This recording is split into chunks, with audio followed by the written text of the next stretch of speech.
Moscow. Winter. Snow falls across the city, and in the center of it all stands a building. Massive. Yellow. Almost beautiful. Until you understand what happened inside. Lubyanka. For decades, this was the most feared address in the Soviet Union. People entered those doors and never returned. Families waited for answers that never came, because inside this building operated one of the most powerful intelligence agencies in history. The KGB, the Soviet Union's Committee for State Security, an organization that infiltrated governments, manipulated societies, assassinated enemies, and turned fear into a weapon. But the most terrifying part of the KGB was not what it did in secret. It was how ordinary life became shaped by constant fear.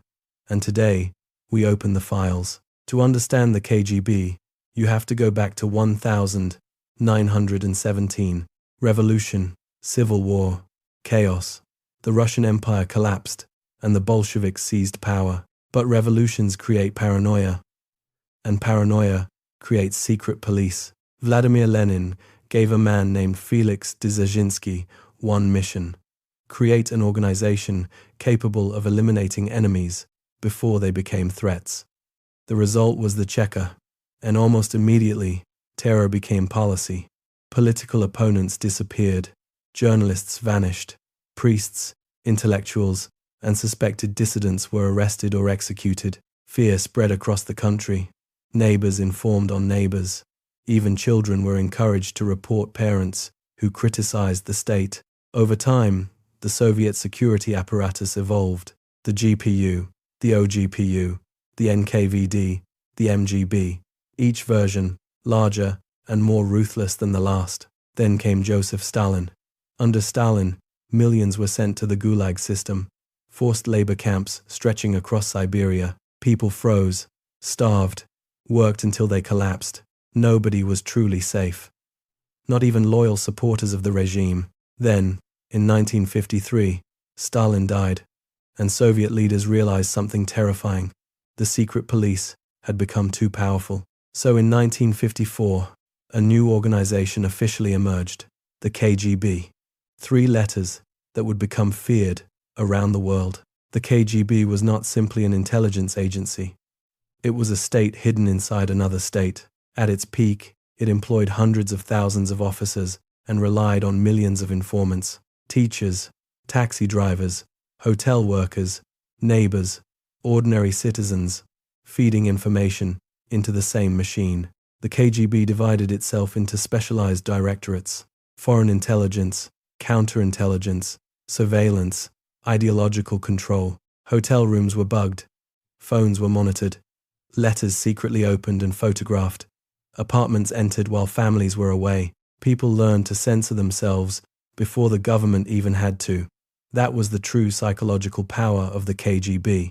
Fear became automatic, and deep inside the organization existed a department responsible for something even darker: assassination, wet work, the elimination of enemies anywhere in the world.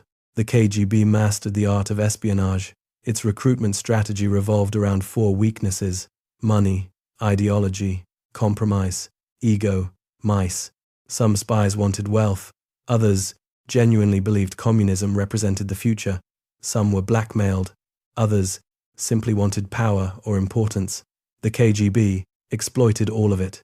One technique became infamous: the honey trap. Specially trained operatives seduced diplomats, military officers, and politicians. The encounters were secretly photographed. Then came the pressure: cooperate or lose everything. Inside the Soviet Union, surveillance became nearly impossible to escape. Microphones hidden in homes, mail intercepted, private lives monitored constantly. Imagine living in a society where every conversation might be reported. Eventually, fear rewired everyday life. Intelligence history is built on betrayal, and the KGB ran some of the most devastating spies in modern history. Kim Philby was one of them. Educated at Cambridge and trusted by British intelligence, Philby secretly worked for Moscow for decades. Operations collapsed because of him. Agents died because of him. Entire networks were destroyed. Then came Robert Hanssen, an FBI agent responsible for hunting Soviet spies. For more than 20 years, he secretly betrayed American intelligence to the KGB, and then Aldrich Ames, a CIA officer who exposed Soviet assets working for the United States. Many were executed. For years, American intelligence could not understand why operations kept failing. The answer was sitting inside headquarters, living in plain sight. But the KGB did not only steal secrets, it manipulated reality itself. The Soviets called these operations active measures: disinformation, forgery, propaganda, psychological warfare. One operation became infamous: Operation Infection. During the 1980s, Soviet-linked media spread a false story claiming AIDS had been created inside an American military laboratory. The story was fabricated, but millions believed it. That was the true power of disinformation, not simply spreading lies, but destroying trust in truth itself. The KGB manipulated journalists, amplified division, and exploited social conflict wherever possible, because divided societies are easier to weaken. Deep within the KGB existed departments dedicated to assassination. The Soviet Union developed poisons designed to mimic natural death. Some were tested on prisoners. Then came one of the Cold War's most infamous killings. In 1978, Bulgarian dissident Georgy Markov was attacked in London using a modified umbrella that fired a tiny ricin pellet into his leg. Days later, he was dead. The operation was linked to Soviet intelligence. Even after the Soviet Union collapsed, the method survived. Former Russian intelligence officer Alexander Litvinenko was poisoned in London using radioactive polonium-210. Then came the Novichok attacks. The message remained clear. Some systems never forget betrayal. Every intelligence agency fears defectors. And the KGB suffered some devastating ones. Oleg Gordievsky, a senior KGB officer, secretly working for British intelligence, escaped Moscow after the organization became suspicious of him. Then came Vasily Mitrokhin, a quiet archivist who secretly copied thousands of classified KGB files by hand. After the collapse of the Soviet Union, he defected to Britain carrying one of the largest intelligence archives ever leaked. The files revealed how deeply the KGB had penetrated global politics and how much remained hidden. In 1991, the Soviet Union collapsed. Officially, the KGB ceased to exist, but its methods survived. One former KGB officer watched the collapse more closely than most: Vladimir Putin. He witnessed communist governments fall across Eastern Europe. He watched intelligence buildings stormed by crowds. He watched files burn.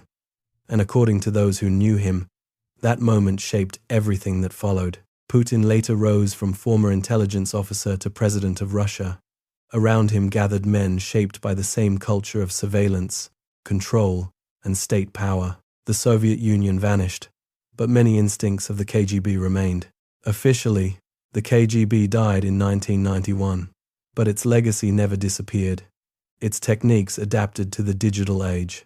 Instead of forged documents, viral misinformation. Instead of hidden microphones, mass surveillance. Instead of recruiting informants one by one, algorithms capable of influencing millions. The battlefield changed, but the objective remained the same: control information, control perception, control fear. The KGB was not invincible. Its operations failed. Its agents were exposed, but its impact was real. The executions were real. The destroyed families were real. And many of the systems it pioneered still shape the modern world. There is a story from East Germany in 1989. As communist governments collapsed, Soviet officers reportedly spent the night burning classified documents, files, names, secrets. The furnaces struggled to keep up. Ashes piled higher and higher. Because intelligence agencies understand something most governments never fully do: information is power. A secret can destroy a life. Fear can reshape an entire society. And some secrets survive everything. This was the KGB, and this was what was inside those files. If you made it this far, thank you. The deeper you go into the history of the KGB, the stranger and darker the story becomes. If this documentary added something to your understanding of history, subscribe, because history does not begin with what happened, it begins with what led to it. I'll see you in the next one.